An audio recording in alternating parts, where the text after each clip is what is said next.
Alrighty, this is the second part of the lesson, which is the live demo for how to make solid flat shapes.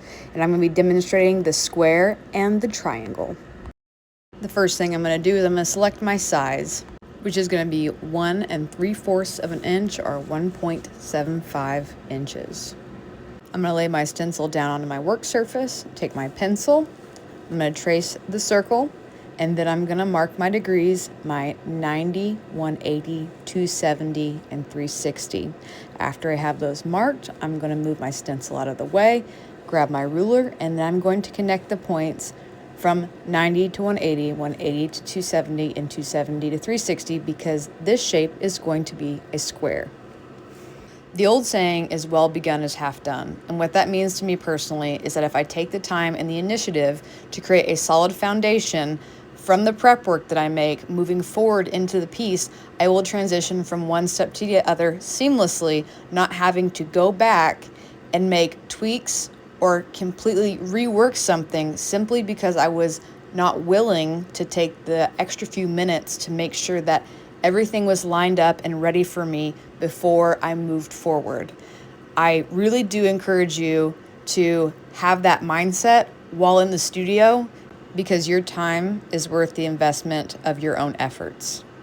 All right, now that the pep talk is over, let's get to business. This is a 12 millimeter milky blue Chinese rod of color. I wanted a larger rod because we're making a decently sized puck. So what I'm doing right now is I'm melting it back into a ball. I'm letting gravity pull back and down on it, and I'm rounding it out. And now what I'm going to do is once I have the gather, the size that I want, I'm going to rest it in that 90-degree angle of the L marver. And then I'm going to take my paddle and I'm going to press while turning. Now what that's going to do is evenly spread it out. But after I get done pressing it, I'm going to bring it back to my work surface. I'm going to check the size. I see that it's just a hair too small. So I'm going in, reheating the entire puck one more time, front and back, and repressing. Now then, I'm going to remeasure it, make sure it's the right size. It is. So now my focus is going to be transferring the point where I'm going to be working. So I'm going to take a clear handle, center up on the opposite side. My flame is going to be focused solely on taking off that handle and not transferring heat into the punty we just attached. So I turn my flame down. I'm focused solely on where I'm trying to detach the puck from its original handle. And now it's going to have a nib of glass on the back side. And what I want to do now is focus all of that heat on the section of glass that I want to remove without moving that heat to the opposing side of that puck where my handle is so it doesn't get wobbly and shaky. So here I'm just taking it off little by little. And then when I think there is enough left on that side where I'm not going to take too much away, I'll just press the slight amount of excess into the face. And then I will be ready to switch the axis of the handle and begin the process of creating our shape. Remember that when you're detaching a cold steel, you always want the handle you want to keep to be hotter than the cold steel that was left. Also remember to always take off any rough spots before moving forward. So what I'm doing here is placing the clear to my puck, carefully bringing it to the flame so that it is the marker of where I'm going to put my first clear nib. Now, as you can see it right here, placed it. It's just a marker. It's a placeholder. I'm going to repeat that 2 more times because the fourth nib that would be on the puck is going to be where my handle is. And I already know that there will be one there because eventually we're going to switch the axis or the placement of the handle. And I know that that is where that last one would be. And honestly, it won't really matter once we make our cuts into the glass anyway. There will be a visual representation of the shape that we will be cutting at that point. But just so you know, that's where the 4 spots will be. And as you can see, we have our 4 spots. 1, 2, 3, and 4. We're going to go in and we're going to take our scoring knife, which is my butter pate knife. We are then going to move the camera, I guess, and we're going to start heating up the places where we're going to need to connect. So I'm going to focus between one dot and the next, and I'm going to put my score line in. Now, the reason why it's important to visualize this on the table when you're drawing your lines is because it's going to help you visualize it on the glass. You want it to be as even as possible with the least amount of cleanup as possible afterwards. I went ahead and just sped up these last 2 score lines just so that we can get going. And here's our final shape before we get cutting. So when we're cutting the glass with our shears, we want to heat either side of the section that we're cutting. Now, as you can see, I went through in 3 cuts. This glass is a little bit thicker, but sometimes when the glass doesn't come clean off the first time, what you can do is heat the puck up, get it ready to cut. Cut from one direction, then stop. Heat the puck up on the opposite side, then cut it from the opposite side. And now you get a nice clean cut all the way across. You don't have to do that if the glass is thin enough or if your shears are sharp enough.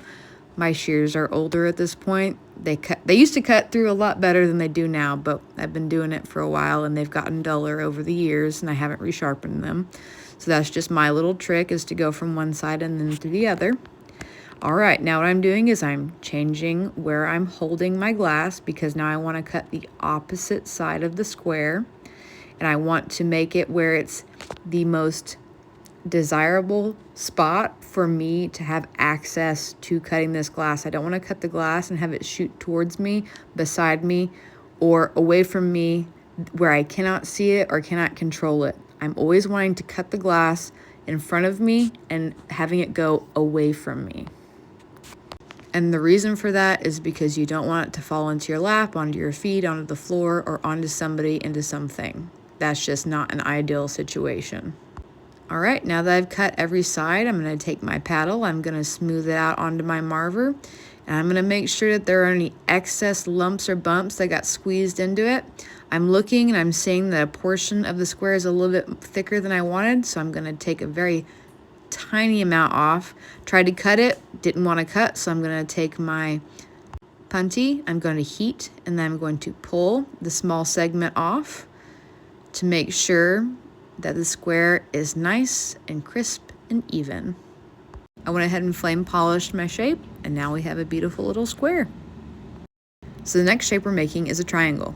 Here I'm showing you that the puck is indeed the same size as the circle that we've prepared onto our work surface. Now, the reason that you want the puck to be the same size as a circle is because if you're going to prep out 10, 15, 20 of these, you want them to all be the same size so you can do all the same cuts and produce the exact same shape predictably each and every time. I'm just going to go ahead and put my 3 nibs, and then I'm going to add my score lines and start cutting. So I'm going to go ahead and speed it up and let you guys watch.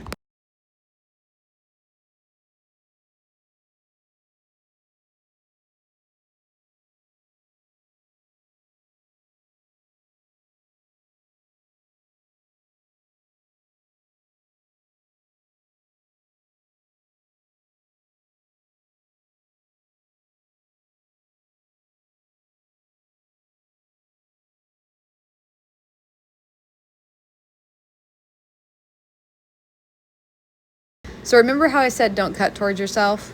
Well, I'm going to show you why. So here I cut, it bounces off towards me.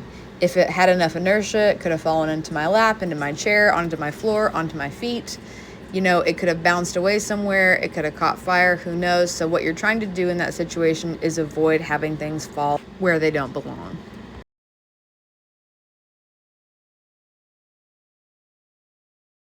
Remember that after your cuts, you'll probably want to bring your shape into your marver, press anything out that's gotten pushed up and away from itself, have it flatten down and out to make sure that you don't need to do any more cuts or rake anything off.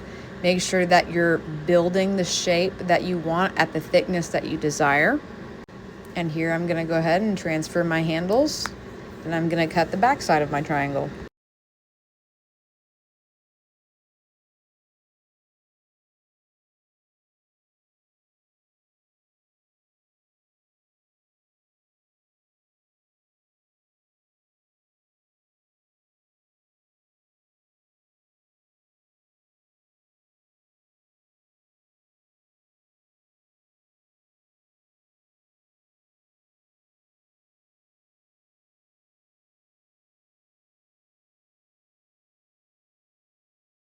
All right, like I had mentioned in my whiteboard explanation, do you see that little tiny bloop of glass?